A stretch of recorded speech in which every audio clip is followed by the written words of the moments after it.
Hello दोस्तों, नमस्कार। मेरा नाम राजेश है। आज का ये वीडियो बहुत ज़्यादा इम्पोर्टेंट होने वाला है बिकॉज आज की इस वीडियो में मैं नेक्स्ट लेवल की बात करने वाला हूँ। अभी तक हम बात कर रहे थे सेल्स स्किल की बात कर रहे थे, सेल्स क्लोजिंग टेक्निक की बात कर रहे थे, सेल्स में लीड कैसे जनरेट किया जाए उसकी बात कर रहे थे, सेल्स फॉलोअप्स की बात कर रहे थे, सेल्स प्रोसेस की बात कर रहे थे। ये पीछे की वीडियोज में मैंने बात करा है। यदि आपने नहीं देखा है तो आपको मैं लिंक डिस्क्रिप्शन में डाल दूंगा, उसके थ्रू आप देख सकते हैं। आज की इस वीडियो में मैं बात करूंगा कि कैसे आप कुछ स्किल को डेवलप करके, सेल्स स्किल तो वैसे ही अपने आप में एक बहुत बड़ा स्किल है जिसको यदि आपने अडॉप्ट कर लिया है, जिसको यदि आपने स्ट्रेंथ बना लिया है तो आप अपने करियर में ग्रो करते ही रहोगे।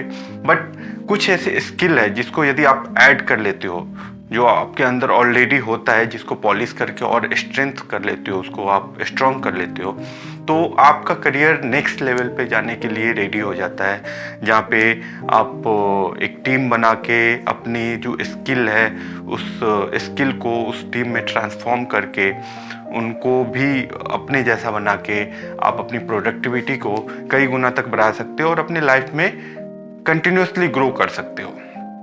तो आज की इस वीडियो में जो मैं बात करूंगा वो बात करूंगा 5 स्किल की, और आपको दिखाऊंगा कि कैसे ये 5 स्किल डेवलप करके आपको अपने करियर के नेक्स्ट लेवल पे ले जाने के लिए ये हेल्प कर सकता है। जो पहला स्किल है दोस्तों वो है बिजनेस अंडरस्टैंडिंग। दोस्तों बहुत ज़रूरी है कि आप जिस बिजनेस में हो उस बिजनेस की कितनी अंडरस्टैंडिंग है आपको।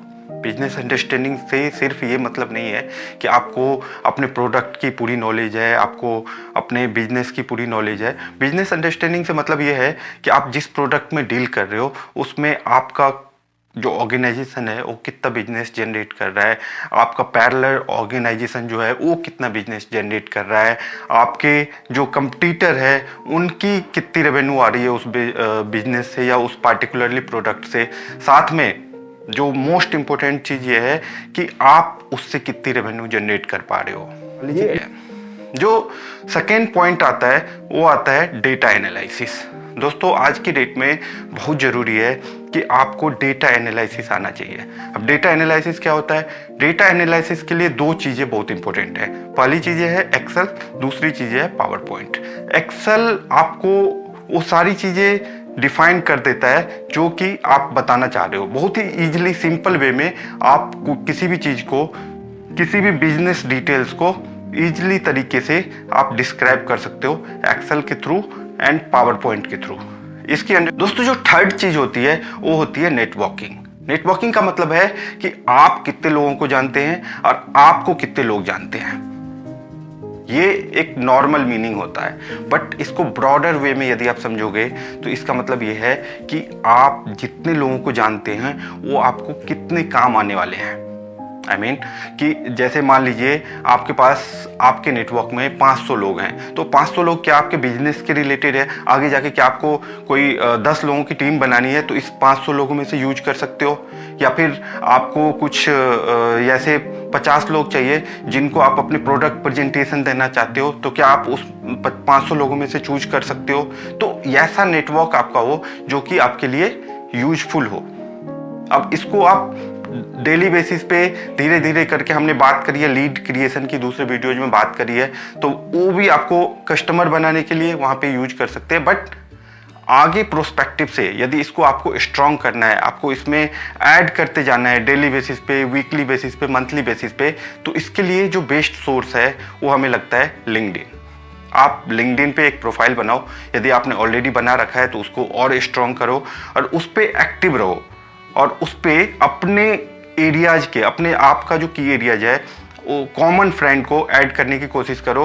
एंड कॉमन फ्रेंड जैसे मान लीजिए सेम कॉलेज से या सेम ऑर्गेनाइजेशन में काम करने वाले लोग हो सकते हैं, या फिर सेम फील्ड में काम करने वाले लोग हो सकते हैं। कि आप जिस सेक्टर, लेट से मैं फाइनेंस सेक्टर में काम करता हूँ तो मैं अपने फाइनेंस सेक्टर वाले जो कम्युनिटी है उन लोगों को जोड़ता हूँ, तो मुझे आइडियाज़ मिलती रहती है कि उनकी ऑर्गेनाइजेशन में क्या हो रहा है, तो वो जो आपकी नेटवर्क होगी वो काफ़ी हेल्पफुल होगा। इसको आप एक दिन में डेवलप नहीं कर सकते, बट धीरे धीरे करके ऐसे फ्रेंड्स को जोड़िए, उनके साथ कम्युनिकेट करते रहिए, तो ये आपको आगे आने वाले टाइम में काफ़ी हेल्पफुल हो सकता है। जो 4th नंबर पे जो स्किल ज़रूरी है नेक्स्ट लेवल पे जाने के लिए, उस स्किल को बोलते हैं हम ग्रोथ माइंडसेट। दोस्तों बहुत ज़रूरी है कि आपका माइंडसेट ग्रोथफुल हो, बिकॉज सेल्स में यदि आपको आगे बढ़ना है या फिर किसी भी फील्ड में आगे बढ़ना है, तो जब तक आपकी माइंडसेट ग्रोथफुल नहीं होगी, आप यदि इतने में खुश हो जाओगे ना तो यहीं तक रह जाओगे।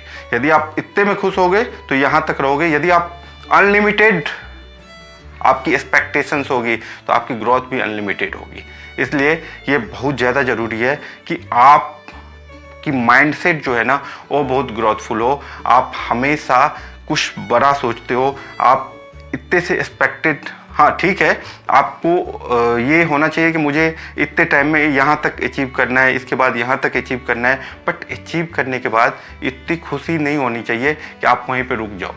अचीव करने के बाद आपकी एक्सपेक्टेशंस और बढ़नी चाहिए कि मुझे इस लेवल पे जाना है। आपके अंदर ये कम्पिटिटिव फीलिंग होना चाहिए कि मुझे ये अचीव करना है। आपके अंदर ये फीलिंग्स हमेशा आते रहना चाहिए कि मुझे ये तो सिर्फ हाफ वे डन है या फिर ये सिर्फ स्टार्टिंग है, मुझे इससे काफ़ी आगे जाना है। बिकॉज यदि आपके अंदर ये माइंडसेट है ना तो आप कहीं पे भी जाके रुकोगे नहीं, और आपके लिए स्काई इज द लिमिट जो बोलते हैं ना, वो चीज़ हो जाएगी। जो 5th नंबर पे स्किल है, वो स्किल भी सारे चीज़ों के लिए, चाहे वो बिजनेस हो, चाहे वो जॉब हो, चाहे आप स्टूडेंट लाइफ में हो, किसी भी लाइफ में हो, आप ग्रो करने के लिए आज की डेट में वो स्किल की बहुत ज़्यादा ज़रूरत है, जिसको बोलते हैं कम्युनिकेशन स्किल। कम्युनिकेशन स्किल को बहुत सारे लोग अलग अलग तरीक़ों से लेते हैं, बट एक चीज़ मैं आपको यहाँ पे डिफाइन करना चाहता हूँ कि कम्युनिकेशन स्किल का मतलब ये बिल्कुल ही नहीं है कि आप कितनी अच्छे तरीके से इंग्लिश बोल पाते हो या फिर आप कितने डिफ़िकल्ट वर्ड्स यूज कर पा रहे हो अपने स्पीकिंग में। कम्युनिकेशन स्किल का मतलब है कि आप दूसरों को कितना ईजिली कम्युनिकेट कर पाते हो, आप दूसरों को उस भाषा में ही समझा पा रहे हो कि नहीं जो कि आपके माइंड में चल रहा है, दूसरे भी उतनी ईजिली से समझ पा रहे हैं कि नहीं।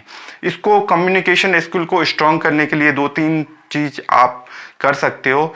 पहली चीज़ तो आप ऑब्जर्व करो, जिन लोगों की भी कम्युनिकेशन स्किल आपको लगती है कि अच्छी है, उनको ऑब्जर्व करो कि कैसे बात करते हैं, वो अपने पॉइंट को कैसे कितनी इजी तरीके से रखते हैं। आप इसके लिए कुछ वेब सीरीज वगैरह भी देख सकते हो, एंड उसमें आप देख सकते हो कि वो कैसे कम्युनिकेट कर रहे हैं।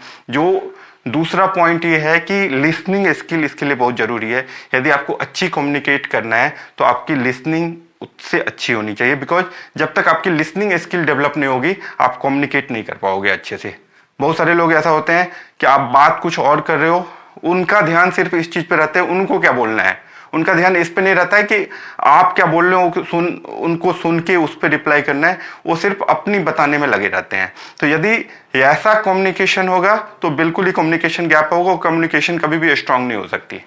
कम्युनिकेशन स्किल को स्ट्रॉन्ग करने के लिए बहुत ज़रूरी है कि आप ऑब्जर्व करने के बाद उस चीज़ को प्रैक्टिस करो। प्रैक्टिस करने के लिए आप एक मिरर प्रैक्टिस होता है, उसको डेली बेसिस पे कर सकते हो। 10 मिनट, 15 मिनट, 20 मिनट आप एक मिरर के सामने बैठो अकेले में, एंड उसमें प्रैक्टिस करो। और चीज़ों को आप लिख के भी बोल सकते हो कि जो चीज़ें आपके माइंड में आ रही हो उसको पहले लिख लो, उससे आपकी क्लैरिटी आ जाएगी, फिर उस चीज़ को बोलने की कोशिश करो। ऐसे प्रैक्टिस करने से आपकी कम्युनिकेशन स्किल काफ़ी अच्छी हो जाएगी और जो आने वाले हर एक फील्ड में आपको काम आएगी। तो ये 5 स्किल यदि आप डेवलप कर लेते हो, सेल्स स्किल के साथ साथ ये 5 स्किल आपके करियर में 4 चांद लगा देगी, एंड आप लाइफ में कभी भी पीछे मुड़ के नहीं देखोगे। आप तैयार हो जाओगे नेक्स्ट लेवल के लिए। उसके बाद और भी कुछ स्किल है जो आने वाले वीडियोज में मैं आपको बताऊंगा। पहले आप इस 5 स्किल पे काम करिए और ये 5 स्किल डेवलप करके अपने आप को नेक्स्ट लेवल पे ले जाने के लिए प्रिपेयर करिए। Thank you so much for watching this video. Hope this video will help you and add a lot of value in you. Thank you so much for watching.